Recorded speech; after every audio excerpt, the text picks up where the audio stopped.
Баршаңызға сәлем, құрметті достар. Сіздермен бүгін біз нейрондар, олардың қызметі, құрылысы, әрекет потенциалы туралы айтатын боламыз. Видео басталмай жатып міндетті түрде видеоны қолдап кетуді ұмытпаңыздар.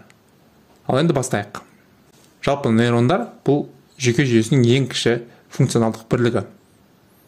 Яғни бүкіл біздің ағзамызда барлық басқарып тұрған жүйеміз, органымыз барлығы сол нейрондар арқылы басқарылады, және импульстар арнайы нерв талшықтары арқылы тасымалданады. Енді осы нейронның құрылысына тоқталсақ. Нейрон денесінен дендрит және аксон талшықтарынан құралған. Дендрит нейрон денесіне импульсті алып келеді. Ал аксон болса, нейрон денесінен импульсті алып кетеді басқа бір тінге немесе келесі бір нейронға. Дендрит келте, ал аксон ұзын болып келеді. Ал енді әрекет потенциалына тоқталмай тұрып, осы нейронның қызметіне тоқталайық, талшықтардың тағы да басқа. Нейрон денесінде импульс өңделеді, ал аксон және дендриттерде импульс өтеді.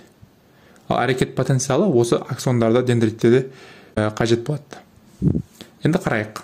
Нейрон денесінен аксондарға импульс берілген кезде бізде әрекет потенциалы жүреді. Яғни ол қалай? Қалыптыда жасушаның сыртында, яғни аксондардың сыртында оң заряд, натрий иондары болады. Ал жасушаның ішінде теріс заряд, калий иондары болады. Ал осы нейрон денесінен импульс берілген кезде натрий иондары, яғни оң зарядтар жасушаның ішіне кіреді натрий каналдары арқылы. Яғни сырттағы натрийдің барлығы жасушаның ішіне кіріп, жасушаның ішін оң зарядқа айналдырады. Ал бұл кезеңді біз деполяризация кезеңі деп атаймыз. Енді жасушаның ішінде бізде калий иондары бар. Калий иондары, натрий иондары толып кеткеннен кейін ол сыртқа шығуға жетіп болады. Калий иондары сыртқа шығып, жасушаның сыртын теріс зарядқа айналдырады. Осы калий иондарының сыртқа шығарылуы реполяризация кезеңі деп аталады. Реполяризация кезеңінен кейін бізде гиперполяризация кезеңі, уже біздің импульсіміз толықтай нейрон денесінен, аксоннан келесі бір тінге немесе келесі бір аксонға берілді деген сөз. Яғни импульстің өту барысы осы механизмдермен жүреді, яғни натрийдің кіруі, калийдің шығуымен. Ал енді достар, миелинді және миелинсіз талшықтарға тоқталсақ. Миелинді деген сөз ол қабық. Яғни аксондардың сырты миелинді қабықпен қапталады, ал кейбіреуі миелинді қабықпен қапталмайды, яғни миелинді қабықсыз болады. Бұл қабықтың маңызы қандай?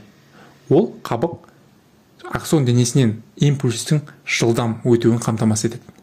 Бұл жылдам импульс не үшін қажет біздің ағзада? Мысалы, менің қолыма бір ыстық тиді, күйіп қалдым немесе. Сол кезде мен қолымды бірден тартып аламын шартсыз. Бұл біздің шартсыз рефлекс. Осындай шартсыз рефлекстерді жүзеге асыру үшін бізге жылдам импульс керек. Яғни қолдан, орталықтан, жұлындағы орталықтан қолдың бұлшықетіне сигнал барып, бірден ол бұлшықет қысқару үшін өте жылдам импульс керек. Өте жылдам импульс үшін менің аксондарымда миелинді талшықтар болу керек. Достар, көрдіңіздер ғой, миелин талшықтың маңызы осында. Осындай миелинді аксондар немесе талшықтар ағзамыздың қаңқа бұлшықеттерін иннервациялайды. Ал миелинсіз талшықтар болса, бұл біздің ішкі ағзаларымызды, бірыңғай салалы бұлшықеттерді, өз еркімізбен басқарылмайтын органдарымыздың барлығын миелинсіз талшықтар инерттейді.